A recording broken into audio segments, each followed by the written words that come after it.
Hey y'all, this is the Beyond the Dojo podcast. I'm Lauren. I'm Jeremiah. Coming to you live from our kitchen table for the first time in a long time. Yeah. And we have the lovely view of Jeremiah's brand new Adidas gi, which is blue. Yeah. Got a bone to pick with that. Some people say, oh, it's like higher quality cotton or whatever. The Adidas gi? I think it's manufacturing dye. Yeah, well, color theory thing, I think they dyed it that light blue to make it look like ultra bright white. Yeah. And they overdid it, or they like left it in there too long, so we went home for the day or something. But it's blue. It's blue. Yeah. It's whiter now, but I've washed it. I've only had it for like 2 months, and I washed it like 20 times. You have not had it for 2 months. You got it at the beginning of this month. So I've had it for like 3 weeks. 2 or 3 weeks. 3 weeks. And you've washed it, what, like 15 times? 15 times. Almost 15, yeah. Yeah. In order to get the blue out of the gi. But in the dojo, because we have like a yellow hue to our dojo, it looks fine. No, it looks blue. What? I didn't think it looked that bad. But that's just a warning for you buying gis from eBay. Yeah. Let's not do that again. That's what you get. Yeah. That's what you get. Get a blue gi. At least it wasn't pink. Yeah. It kind of looks like if you've had a student who's accidentally in quotes, washed their gi with their jeans. Jeans, yeah, it pretty much looks like that. Well, not that bad. I mean, it's not splotchy. At least it's evenly blue. Yeah. It's getting there. Definitely not sponsored by Adidas here. No. But Adidas, if you want to. If you want to sponsor us and give us a gi that's not blue. Yeah. Right on, yo. Yeah. We'll pimp your name. Adidas. Adidas is great. They send you blue gis sometimes. Well, listen, the reason why I like buying Adidas gis is that being a bigger dude, the arm circumference of the arm and the shoulder area is nice. And like it doesn't wrap up or bind up. It's like Tokaido's and Hirota's, they're too tight. And when you punch, it kind of the gi like wraps around your arm a little bit. It's kind of the reason Jeremiah even had to get this gi is because I don't know if you've ever trained with him, but he's got legs that are like trucks, and they've gotten bigger because he's been strength training, and so now he can't fit his dump truck into regular gi pants. Yeah. So he had to get bigger pants. Wow. And so we ended up with a blue Adidas gi. So as the story goes. Yeah. So while we were... Sorry, do you have anything else to say about the blue gi? I just feel awkward now because everybody's going to be looking at my butt. Like, did his butt get bigger? I lifted the camera up so you can't see it. Jeremiah's going to stand up, show off his behind. When we were filming one of our last podcasts, I had written down a topic. The advantage of having more than one sensei. And I think that's kind of a rarity in a dojo. I mean, I don't know of a lot of dojos. I mean, they have more than one instructor, I guess. But, we originally had 2 different dojos. So we had the dojo that I took over where we are now. And then Jeremiah's dojo. The dojo that Jeremiah took over 45 minutes north of us. And by some crazy stroke of luck, stroke of disaster, we shut down the... literally right before COVID. Literally a month before COVID is when we turned the keys in. Like a month before lockdown is when we turned those keys in. Well, you say we shut down. It was like, it shut down. Yeah. It just wasn't, it was barely paying the bills. Yeah, and Jeremiah was already helping out down in our dojo. And, I mean... I don't think this is a sexism thing. Guys get excited, when a big, strong guy is like egging them on and testosterone blazing and whatever.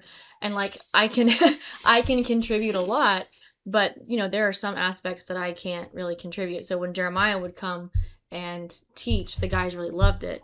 And a lot of our students really loved it. And there was this nice like contrast between the two of us. So it kind of blossomed from there. And then once we shut down the Ocala dojo, Jeremiah was, already living down here. So yeah. So we were both, 100% at this one dojo. Yeah. And I think for one thing, split energy, that was a big issue for us. Yeah. Like having 2 dojos to manage was a bit much. He wasn't getting the best out of either one. No. And like trying to like take turns, like one person goes to one and flip flop back and forth. Yeah, it just wasn't worth it. No. It wasn't worth it. No. Plus, like I was never plugged into that community. Like Mm-hmm. I didn't live there. I didn't know anybody outside of just the karate school, so it was hard to like keep a good student base. Yeah. So then, or grow past a certain number. I couldn't get past 16. Yeah, students. I'd get 16 students, and if I got someone new, someone else would quit. Yeah. I did that for years. Right. And just hoping that I'd get some traction, and never got it. So yeah. And then, with us both kind of taking over and like sharing the load, it's been a pretty interesting experience, because that's what I'm saying. It's like, I don't think a lot of dojos have that experience where they have like multiple teachers. Obviously there's pros and cons of that. Like, were you ever part of any dojos that had more than one instructor? Like not like head sensei, but like sharing the teaching load? So when I moved to New York, we used to have 2 main instructors up in Plattsburgh. Mm-hmm. But like that split off like within a year when I was there. Mm-hmm. One of the instructors just went a different direction. They didn't. Well, the problem was this: early 1990s, the one instructor wanted to become more sport oriented, where it was just purely competition and training for that. Mm-hmm. And the other instructor just wanted to train. Mm-hmm. So he didn't really ever like have tournaments specific classes. He just did like normal JK classes. Mm-hmm. And they had issues. They had disagreements. So yeah. And then funny thing is, the one that split off took like all but one black belt. Really? Yeah. Took all but one black belt, and they had at that time like at least 12. Oh wow. At least 12. Yeah, it's a big drop. Yeah, it was a big issue. Let's put a pause here. Brief interruption there from the baby. Continue, please. Yeah. So, having 2 senseis can be a positive thing, but I don't think it's always a positive thing. Mm-hmm. Like it takes good. Did you said that you only had 2? Yeah, they had 2 main teachers, okay. And then they kind of split. And it happens. That's more the common road. Yeah. I felt like it's like traditionally, at least, growing up, it's always been one main instructor. Mm-hmm. There's people that come and help on occasion, but the one was the one that did the majority of the teaching. Yeah. I think we're just fortunate that we could split our classes evenly and still be on the same page. Yeah. I think that's the problem, is like not everybody sees karate the same. And that's actually what I was going to say, is when I was coming up, we had multiple instructors. So we had our head sensei. So technically he was the head sensei, but then there were other teachers that he would invite in to teach. So like after a while, one of the guys was teaching half of the classes or maybe more. And he was teaching our Saturday class. And so he was teaching so much that it was kind of a split load between the 2 of them, sort of. And then another guy would come up, and Sam, that we did our podcast with, he would come up from Clearwater. Yeah. And he would teach once like every other Thursday. So I mean, he was also contributing significantly. But the other 2, the head sensei and my mentor Glenn, they were pretty much splitting the load of teaching. And I kid you not, it was literally like, no offense, bouncing from one guy to the other, because they didn't see things the same. Right. So you're being taught differently between different teachers, and there are different expectations, different standards that they're looking at. It was pretty frustrating as a student, to be honest with you. Yeah, I think it's rare that there's actually 2 teachers that consistently teach the same, consistently have the same goal, or at least are able to teach students and towards the goal of being a black belt in a harmonious way. Like, there's no.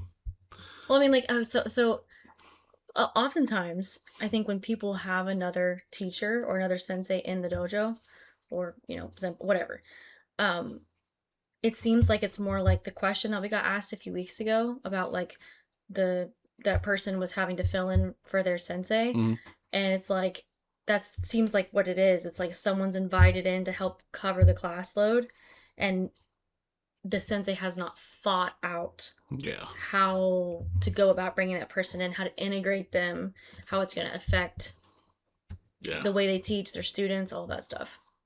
Well, I mean, we got a couple of our black belts that cover for us Sure. on occasion, and they don't teach the same way. They don't emphasize the same things. No. They don't. We do different technique. We do the same technique differently. Mm-hmm. But they help us on occasion where they're still the main influence. Right. And that's just how it's justified. It's like, it's good to have like that kind of influence where you have a strong main teaching style and then you have guys come in that influence, either complement or contradict. Yes. I think it's positive. Right. Because obviously it's complements. It helps the student learn. Mm-hmm. We're constantly drawing pictures in people's brains with the words we use. Right. And sometimes other different words draw better pictures. Yes. Yes. And as an argument I've always made is like good, bad, or indifferent, someone else saying something differently. Right. It can just put just enough of a spin on something that you're learning that maybe it helps to solidify what your original teacher said. Yeah. I mean, like currently right now, Terry's helping D'Angelo a lot. You could tell that because it's different. Yeah. There's something going on different in D'Angelo's karate, and that's cool. So he doesn't have to hear the same corrections from the same people over and over again. Yeah. And drown us out. But that's what you want, right? Mm-hmm. You want a healthy dojo is a community, not a individual. Right.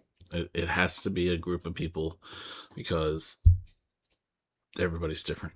And I didn't mean what I said in that like a sensei has to be super controlling. I mean, you do have a level of responsibility to be the main filtration system for what your students are learning for the most part, but not in the sense that you're controlling every single aspect. Like we accept that when we ask someone else to teach that it's different. We may or may not agree with what is being taught, but we're certainly not going to like jump in and contradict them or something. Yeah it's hard. Sometimes. Be honest, it's we hard. We do with each other. Sorry, Terry, but it's hard. It's like that with the other guys too. Well, yeah, but just because I said Terry because it was recent. Yeah. We were teaching something. He was teaching it different than I was. Yeah. And I said something, and when I said something, I was like, immediately was like, I should have just shut up. Mm-hmm. Like, you want to grab those words and shove them back in your mouth, but then you already said it, so you have to you have to follow through. I guess. And it's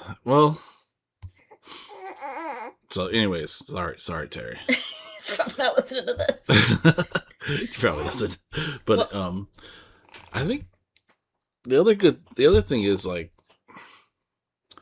head instructors should be like modern day football coaches, like for college football, right? Okay. They're managing an offensive coordinator, defensive coordinator, special teams coordinator. Mm-hmm. They're not like hands on with they're managing the big picture thing. Right. And I think with dojo heads, we're managing the big picture for our students. If the big picture for our students is just being like getting in better shape and being active, then that's all it is, right? But there's people that want to be black belts or whatever, and we kind of got to manage that path for them to help them kind of stay motivated, stay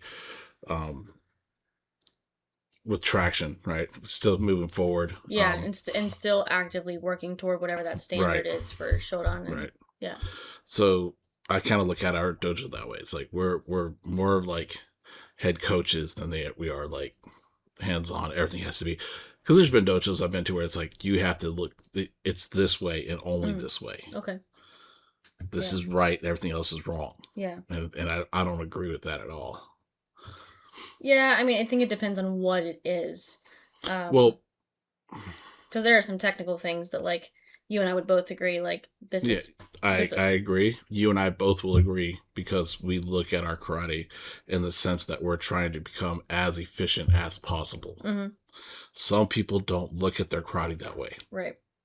And we even though I would argue with them that they're wrong, I have to respect that it's an art and that they're doing their own thing. Right. So as much as I disagree, I have to agree to disagree. Sure. You know what I mean? And that's kind of where it gets down to, right? It's like, Rick Sensei, Rick Houghton Sensei always says people do martial arts for so many different reasons. You can't pinpoint just one. He doesn't say it that way, but that's what I get from what he says. Okay. It's like you can't just say it's this reason why. And that's helped me so much as a teacher. It's helped me. Yeah. Because now I can look at people and go, okay, what are they trying to do? Yeah. Right. But like, it's funny because Steve Sensei will also acquiesce and be like, I don't necessarily know what they're trying to do here or what their reasoning behind their karate training is. So, I'm just speaking. He's like, I still think it's wrong, but right. But he also acknowledges that people have different reasons. They have different reasons. Yeah. And again, I think he just agrees to disagree. And I think that's the most important thing when we're talking about teachers is that they have to have the ability to, and the humility to be able to say, you know what, I believe my way is the best, but obviously it's not the only way. Right. And part of that humility is actually allowing other people to teach in their dojo. Yeah. That's part of it. It's like allowing other voices to come in and kind of say things different. So what I will sometimes try to do is like slightly woman-splain whoever is teaching to try to just bring it back around to what I think the correct principle is. Just putting that secret out there. So if somebody says something and I'm like, yeah, it's definitely wrong, I'll just like add a little, this is this and this, and just kind of pull it back around. I'm not as manipulate clever. That a little bit. So this is what I tell the students. I said, with all due respect, they can tell you something different, and you could take it or leave it. That's up to you. Yeah. But in our dojo, you're testing under us, and we're going to expect these kind of things, right?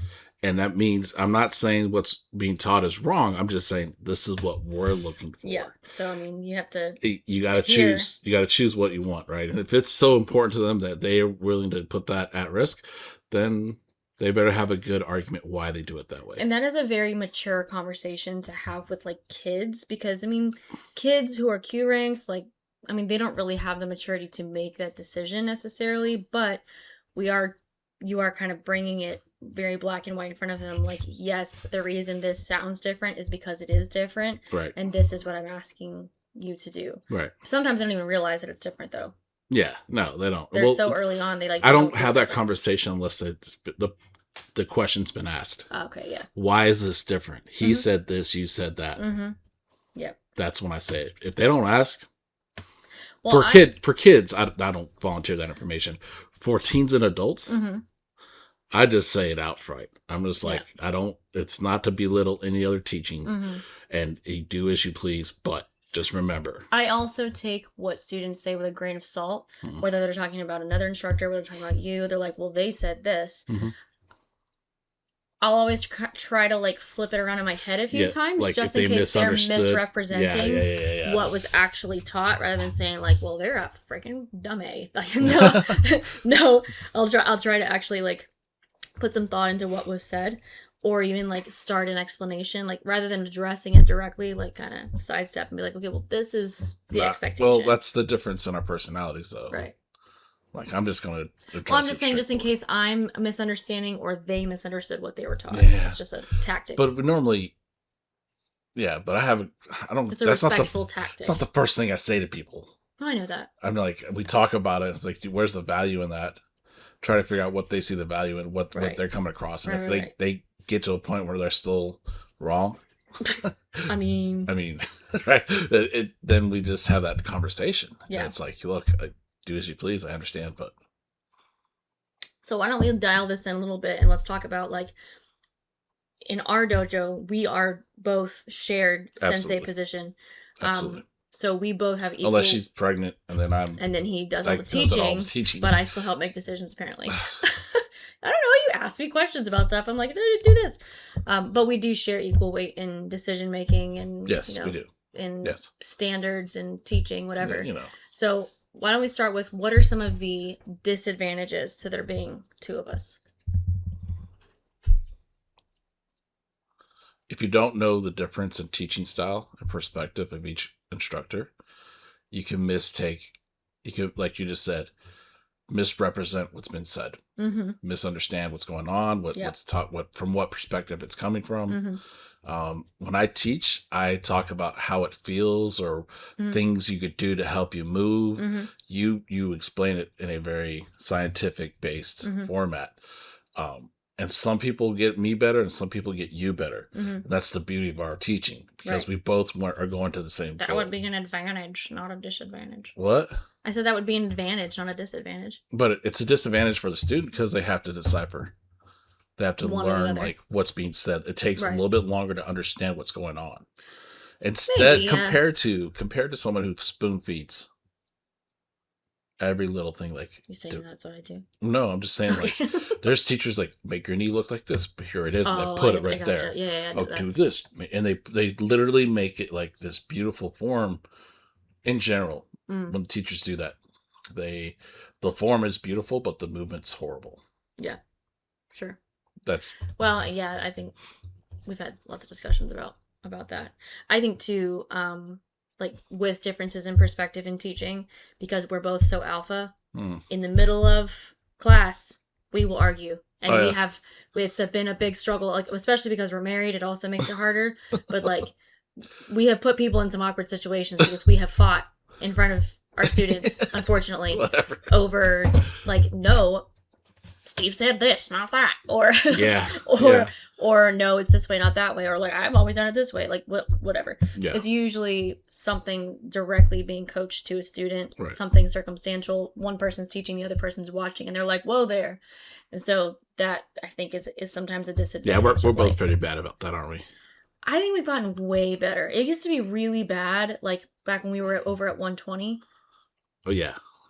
Yeah, when we were at our first dojo, it was worse at 120. It's been better. Yeah, like I almost left work one time because I was so mad. We were arguing about Gion, and I don't even remember what we were arguing over. I was livid, and I was like in tears, and I was about to freaking leave the dojo. I was so mad. I don't even remember when that was, but I think we've gotten a lot better since then. We have. Do you understand what that means? Yeah. I don't argue with you as much, even though, like, the most recent one, you argued with me, but it was fine. We brought it together. See? Disadvantage of having more than one decision maker. So do you think... Who would be the main transgressor of that?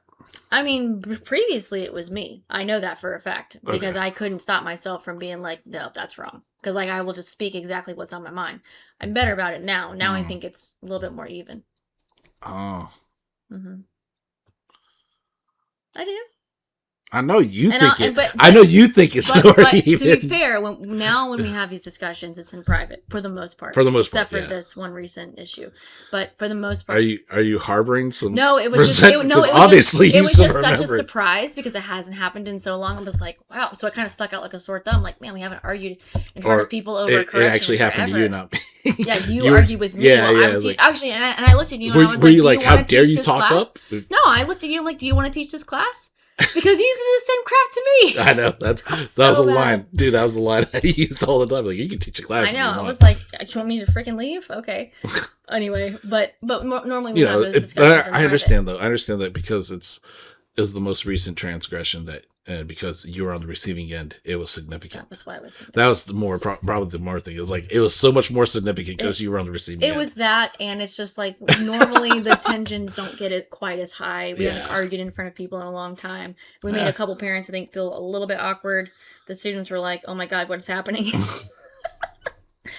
But, I mean, you could say that's an advantage or it's a disadvantage because it is a difficulty. It's a difficulty, maybe not a disadvantage. Mm. It really is advantageous because we learn how to defend our stances better and also concede to each other's ideas on occasion. Like decide whether it's a battle we want to It humbles fight. You. It humbles you when you have multiple when you have multiple instructors that are constantly at the dojo. It humbles you because there's times if you unless you're just belligerent, there's times where you go, yeah, I was wrong there, and you do that enough, you make sure you start to take a different perspective. Well, we also tend to end our arguments with, we're going to double check our sources and come back and see who's actually right. And then because we both respect our sources, we're both able to be like, all right, and like not have an ego about it. I don't think anyway. That's probably the best thing that we have. Biggest advantage. The biggest advantage is that advantage. Because it's like when we disagree and we're having an issue with it, we could just go talk to someone, and we both openly submit to that authority, and that's why we're like, okay, but we just have to write it down so we remember what the answer was. Most of the time it's like yesterday when you did Conquer Show, when you did the big circle thing, I was like, no, it's just, I know, I was like, you know that's not right? And I'm looking at you and I'm like, no. But she didn't say nothing. She was good. She gave me the look, and I was like, moment she looked at me, that like, I know. Yeah, I was like, no, that's definitely not in there. Yeah, I was like, I forgot. That's why, but in that class, I said I hate doing that kata. Because it's hard to keep that stuff straight, though. It's because I've had so many, like, I've done that kata so many times. That the way that you learned it. The way I learned it is that way. So when I don't think about the move, I go back to that natural pattern, right? And I don't even realize I do it until, like, someone looks at me crazy. Yeah. You know? And I'm sitting there like, trying to tell you to turn your hand to the grass. I know. And it's really, what's funny about that is that you got onto me for that, and thus did I. I know. And then I'm looking at you like, it's sideways. That's the thing. That's why. Yeah, I don't think most people think I don't like those katas so they're long or they're hard or whatever. But no, it's because I got so many technical stuff that you gotta fix. Like, there's just so many little things that are wrong the way I learned it. And that kills me because that kata I've done probably easy 30,000 times. Not just you. Yeah. Huh? So it's not just you. I mean, I know, but it's of the katas, I can't change it. And I mean, if you want to go back to like, arguments within the dojo setting, like when we have multiple instructors or multiple voices that are kind of talking about a similar topic, whether it's a black belt class or it's someone who's filling in teaching, many times our defenses for what we're teaching or doing comes from how we were originally taught. And like we don't really have a substantial argument or data or anything to back up why. But like I was just taught that way. It's like that's just how I do it. And I'm not saying I don't do that. Right. I'm just saying like that's what happens. Is like that's where we're falling back on, and it's not a good way to convince someone that you know what you're talking about. That's why I always say have a good reason to argue, because if a student does it differently or someone else does it different, I'm gonna ask them why. And if it's like well, that's not. Yeah. That gives me the opportunity to go, well, if you were to apply. Anyways. Yeah. Any other disadvantages of having more than one, like, decision maker? I mean, decisions are probably made slightly more slowly if you have more than one sensei, because we have to clear it with each other, and we don't always agree. And sometimes we don't agree for a lengthy amount of time, and so we don't act. Yeah, we just we don't change it. We don't, Because there have been times where, like, I remember a number of years ago, you had made some decision about like having a sparring class or committing to doing like a tournament or something, and like you just told the students we were doing it, and I was like, excuse me, what are you talking about? Because of like the circumstances of what it was going to make my workload heavier, and I was livid. I was like, what are you talking about? When making this decision without me? So it's one of those where it's like, if you were doing it on your own, then you wouldn't have to worry about it. You could just say whatever you wanted. You know what I'm saying? Dude, you harbor a lot of things. No, it's just one of those things I remember. Well, if you remember, then you're not letting it pass through like water under the bridge. So to be fair, I'm not saying this is necessarily a bad thing. It's just it leads to arguments sometimes. You're very good at like making a decision and like cut and dry, and like that's it. It takes me a long time to make a decision, right? It takes me a long time of like weighing pros and cons and like assessing how much more difficult it's going to be, and then once I make the decision, that's it.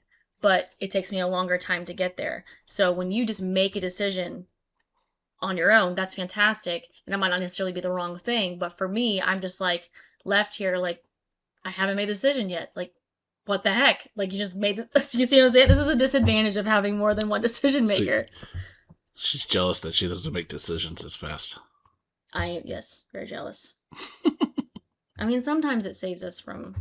Sometimes it slows you down enough where you're like, okay, yeah, that was probably a bad idea. But oftentimes, we do come to the same conclusion. Yeah, that I was right. Whatever. But sometimes I drag you down just enough, bring you down a notch. So, on occasion. So I guess that could be an advantage. I guess, yeah. I guess, yeah. I think too, like, advantage, disadvantage. I guess it depends on how you look at it. We've kind of hit on this, but we are obviously very different body styles. Yeah. And like we even discussed early on when we started teaching together, because we started teaching together long before we ever sensei'd, co-sensei'd. We have different emphasis, not just in our speaking, but in what we emphasize with students. Right. You know, like, it's not that we both don't think there's value in form and also function and also movement. It's just that we approach it from a different side. You know, I might approach more of the form stuff where you may approach more of the movement, and then we somehow kind of meet in the middle, and they end up correct. It's just they went a different way to get there. There have been times where I've been out like on maternity leave or whatever else, and like sometimes when I'm listening to Jeremiah teach, I'm like, I'm not really sure if they're gonna get what he's saying. Like, if you taught that to me, I don't think I would get that. And then I'll come back like a number of weeks later, I'm like, dang, they look really good. Like, it's just like, yeah, because I'm good at what I do. Yeah, whatever. Either that, or we really are like in sync so much that I think they we look are. like I taught them. You know? No, we are good. We are good like that. Yeah. We are pretty in sync, but it's not obvious because it's like underlying principles. Yes. That we're in sync with, and then we kind of blossom away from that. Right.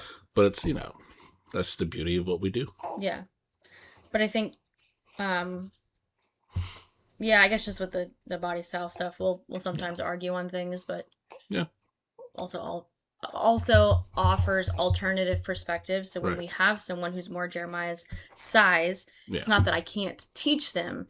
It's that they may connect better with Jeremiah, but then I'm able to throw a few things at them to kind of challenge some of the weaknesses of your body style, for example. You know, like being really strong, whatever. My weakness is being very weak and kind of slow and overly controlled. So, I mean, I think that there are other things there where we're able to offer a very opposite perspective. No, I agree. On movement. I agree. Well, and, that's, again, I don't know.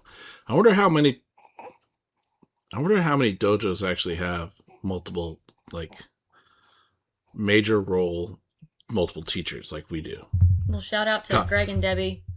Comment down below. I don't know how to pronounce your last name. Hapamazian? Who? Greg and Debbie. Oh, yeah, in Maryland, right? Wherever they are. Yeah, I think it's Maryland. There. It's all Maryland up there. Yeah. That'd be cool. Yeah, so that's one for sure. They're a married couple. Yeah, so and I think are we the same rank? I think they're higher rank. No, they're higher rank than we are. But I don't know outside of married couples anybody who would necessarily co-sensei with someone. Yeah. That's a thing. That's a whole other, because I mean, marriage can make things maybe more complicated, sort of, but also like you're already maybe that's working the on that relationship. Yeah, you have to marry the person that you. Well, I'm just saying, like, maybe that's the thing though. Like, well, think about it. Yeah. Like, it might be the thing where it's like you guys really know each other well enough to be able to kind of understand where you're going. You can navigate the differences of opinion. Yeah. And, you're probably on the same path, probably learning from the same person. So that does kind of unify things a bit. Yeah. Yeah, I don't know how it would work. Like, we taught together not being married. Yeah. Before we were dating or anything. But we were still learning from the same person, even though that ended up changing who specifically it was. Learning from the same person, kind of on the same path. I think way more so now than we were back then. Yeah. We also didn't teach together as much back then. No, we did it on occasion. Yeah. Yeah, it was nice. So, anyway, very different. But anyway, if you're just considering, starting a dojo or something. Yeah, if you're going to, start a dojo, make sure you marry the right person. Yeah, marry your co-sensei. Yeah. That's the moral of the story. And if they don't do karate, just dump them. Okay? I'm just kidding. Sometimes maybe that's a topic. Sometimes you don't want your spouse. Maybe that's a topic because there's a thing like, where I don't know if it's like an urban myth or not, right? But there's a thing where the spouse limits the karateka, and they're teaching, and the one who's not in the the dojo? ones that are not doing it has been like a limiting factor. I think that can be true. Yeah. I think I've heard stories from people. Mm-hmm. So I think it can be true. It also is sometimes true that, like, you know, it could be a personality thing, could be a maturity thing, but many male karateka end up single. At least in my experience, many of them end up single, especially if they're good or they pursue karate, you know, full on. Can you think of any with spouses right now? Because I can think of very few with a wife. So is it the lifestyle or the training burden?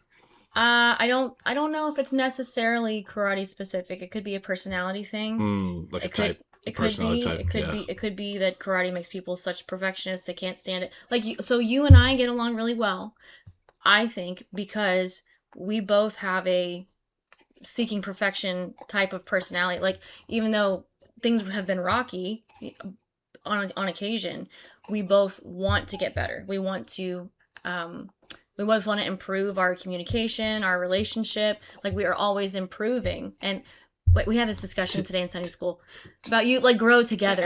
I think she's kind of sideways. Like, what? She was like, things are kind of rocky. And I was just thinking earlier, we used to argue a lot more than we do now. Yeah. And I think we've grown together. And in karate, the same thing. So if you don't have the personality where you would grow together with someone, yeah, or you don't have that passion in yourself, right? It doesn't have to be karate; it could be something else, right? Mm-hmm. Interesting. Yeah. All right. Crying baby. Well, what are you working on? I have the privilege of going out to San Diego next weekend, so you would think that I'd be hardcore working on everything I can to impress Steve, but the reality is there's no impressing Steve. But no, I've been getting back into the swing of things. Like I said, I think before in one of the other podcasts, I just haven't been training. I've been doing a lot of teaching. Mm-hmm. I haven't done any personal training, so that's to me is different. Fault. You know, yeah. Teaching and training with teaching is like you're trying to maintain the standardized form and maintain, you know, what it should look like for your students, but like your own personal training is like a completely different approach. Yeah. And I haven't had much personal training in a long time. So. Well, I got to actually train yesterday. I didn't put my gi on, but I got to train like a couple of combos up and down the floor before the baby was like, no. Yeah. Oh, big burp. You guys probably caught that. So hopefully soon I'll be able to do a little bit here and there. Didn't feel horrible. So felt more coordinated than I did at certain points in my pregnancy. So nice. Yeah. So we're getting to it. Getting to it. Yeah. I think you're right. I think it's time to stop. Okay. Bye. Bye.